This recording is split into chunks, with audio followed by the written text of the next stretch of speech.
지난주에 이어서 조작화된 각본에 또 어떤 것이 있는지 살펴보죠. 시간팔이, 좋은 시간으로 나쁜 시간을 사다. 재무에서 돈의 시간 가치는 요리에서 소금과 후추가 기여한 것만큼 핵심적이다. 시간 가치라는 것의 요지는 오늘의 돈이 내일의 돈보다 더 가치 있다는 것이다. 돈의 가치를 계산할 때 미래의 돈은 할인되고 더 낮게 값어치가 매겨진다. 그래서 오늘의 $10,000가 지금으로부터 10년 후에 11만 달러보다 더 가치롭다. 그렇다면 왜 시간은 같은 방식으로 할인되지 않는가?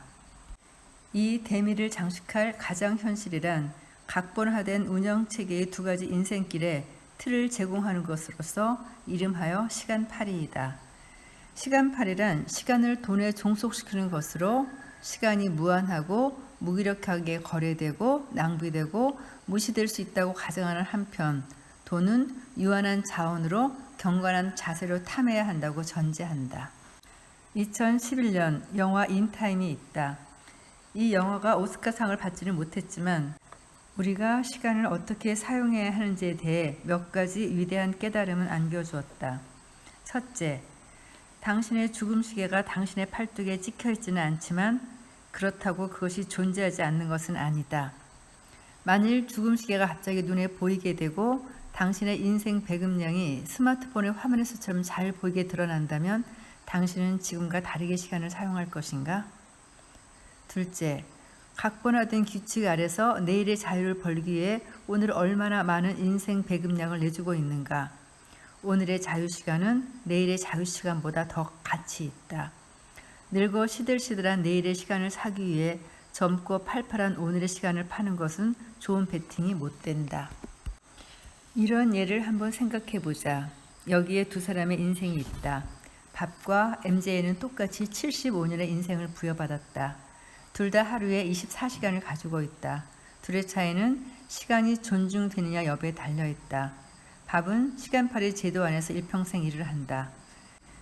밥은 상당한 금융상품 포트폴리오를 구축해 놓았고 풍성한 포트폴리오를 대변하는 모델로서 비즈니스 인사이드의 표지도 장식했었다. 그러나 빈자로 살다 부자로 죽었다. 끔찍하다. 반면 MJ는 시간을 존중한다. 그는 23년의 얽매인 시간을 보내는 한편 무려 42년의 자유시간을 누린다. 당신이 생각하기에 둘 중 누가 경험이 풍부한 인생을 사는 것 같은가? 오늘의 팔팔한 시간을 팔아서 내일의 시들한 시간을 사는 은퇴 생활이라고 명명된 늙음하기 약속을 위해 성리된 이후 인생의 71%를 소비하는 사람들은 이 사악한 각본을 진리의 복음처럼 덥석 받아들인다. 어떻게 이럴 수 있단 말인가? 이어지는 또 하나의 각본, 인생의 갈림길, 두 개의 문, 하나의 도살장. 당신은 두 가지 다른 인생길 중 하나를 선택할 수 있다. 두 인생길 모두 행복을 약속한다. 하지만 속지 마라. 이것은 또 다른 각본의 환상에 불과하며 둘 중 어떤 문을 선택해도 결국은 같은 목적지에 도달하게 되는데 그곳은 유예된 꿈과 일에 바친 일생, 지키지 못할 약속들로 초토화된 땅이다. 일단 당신이 이 두 개의 문 앞에 서 있는 것을 알아차렸다면 탈출을 계획하는 편이 좋을 것이다. 그럼 그 두 개의 문을 소개하겠다. 1번 문, 인도. 사람이 다니는 길을 말하는 거죠. 인도. 길의 종류는 인도. 약속, 소비를 통한 행복.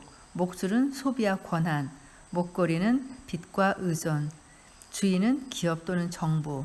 경주는 소비하기, 빚지기, 일하기, 반복하기. 이 길에 들어선 인도 보행자들은 이 플랜에 따라 버는 족족 상환한다. 그리고 그것은 소비를 통한 행복을 약속하는데 그 소비란 것이 물질적 취득과 가장 현실 몰입 두 가지 모두를 뜻한다. 인도 보행자들의 공통점은 그들이 언제나 하나만 삐끗해도 파산할 수 있는 처지라는 점이다. 그리고 1번 문을 통과해 가면 당신은 기업의 소유가 되고 빚이라는 목걸이를 착용하게 될 것이다. 그리고 소비가 거기에 연결된 목줄을 잡고 당신을 끌고 다닐 것이다. 간단하게 말하자면 당신의 것이 당신을 소유한다. 어떤 삶인지 너무나 많이 보아온 그런 삶이죠. 그럼 두 번째 문을 살펴볼게요. 2번 문, 서행 차선. 길의 종류 서행차선, 약속, 투자를 통한 나중의 자유, 목줄, 핍절, 목걸이, 희망, 주인, 시간과 월스트리트, 경주, 절약하기, 투자하기, 일하기, 기다리기, 반복하기. 인도 보행자로서의 삶을 몇 년 산 뒤 당신은 어쩌면 정신이 번쩍 들지도 모른다. 자녀들에 대한 책임감이 들면서 부동산 대출, 자동차 할부, 신용대출 등이 얼마나 남았는지 확인하고는 불행하게도 당신은 그 각본의 2번 문인 서행차선으로 돌아서게 된다. 일반적으로 서행차선은 책임감 있는 선택으로 보인다. 서행차선은 다음과 같은 약속을 들이민다. 오늘 구두쇠처럼 저축하고 투자하면 내일 자유를 누릴 수 있습니다. 그러나 이것은 마치 다리를 잘라내 몸무게를 줄였다고 자랑하는 다이어트 비법과 같다. 일단 당신이 인생의 대부분을 잘라내고 나면 남은 것이라곤 인생의 촛불이 꺼져가는 80대의 부유한 삶일 뿐이다. 50년 동안 젊음을 소진한 대가로 10년의 부유한 노년을 얻는 것이 과연 영리한 선택일까? 결핍은 풍요를 창출하지 않는다. 저는 이 한마디가 굉장히 중요한 의미를 함축하고 있다고 생각해요.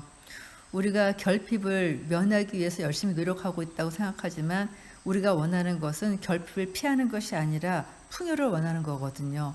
풍요에 더욱더 집중한 생각, 그것만이 정말로 풍요를 누릴 수 있는 핵심적인 생각이라고 느낍니다. 그러면 이어지는 다음 각본 보죠. 주의 분산, 대중매체가 하는 일. 우리가 재미있는 영화를 보며 행복감에 도취되고 유전자 조작식품으로 우리 허기를 채우면서 양치기를 따라 도살장을 향해 우르르 몰려가는 동안 우리의 마음은 스르륵 녹아내리면서 각본 속의 삶으로 빠져들어간다. 각본을 하던 길을 가다가 다른 길로 가거나 왔던 길로 되돌아가는 것은 너무도 고통스러워 보인다. 주의 분산은 대개의 경우 인생은 운명적으로 주말과 1년에 한 번뿐인 휴가를 위한 것이라는 환각제다. 당신이 흥이 나고 기분이 좋아져서 삶에 대한 의심이 없어지기를 바라는, 그래서 당신의 주의 분산을 위해 많은 기분 전환거리를 준비하는 것. 대중매체가 제공하는 것은 대중예술이 아니라 의도된 오락이다. 자, 당신이 인도를 걸어왔던 서행차선을 걸어왔던 당신의 종착역은 모범 시민의 길이다. 모범 시민의 길이 어떤지 정확하게 알려주겠다.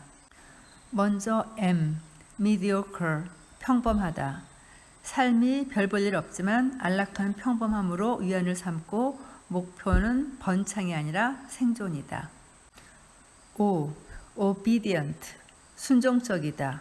자유로운 사고는 죽고 다수의 의견을 추종하고 정부와 언론을 신뢰하다 보니 점점 더 의견의 편향성이 심해진다. D, dependent, 빚 때문에 기업의 종이 되었거나 시간의 종이 되었다. E, entertained, 오락에 정신이 팔렸다. 오락거리에 심취한 나머지 영혼의 소리가 들리지 않을 정도로 마음이 산만해졌다. L, lifeless, 생명력이 없다. 25세라는 젊은 나이로 살아있긴 하나 죽은 자로서의 삶을 시작하여 그런 삶을 땅에 묻힐 때까지 지속한다. 목표 없다. 낙천성 거의 바닥이다. 꿈 살해당했다. 각본화된 운영체계는 불쌍한 개구리를 냄비에 넣고 물을 부은 뒤 조금씩 가열해가면서 죽이는 것과 같은 방식으로 속임수를 펼친다. 결연히 떨쳐 일어나라. 스스로의 주인이 될 시간이 왔다. 자, 그럼 파트 3에서 새로운 선택을 하죠. 각본에서 탈출한 삶으로 다음 시간에 오겠습니다. 감사합니다.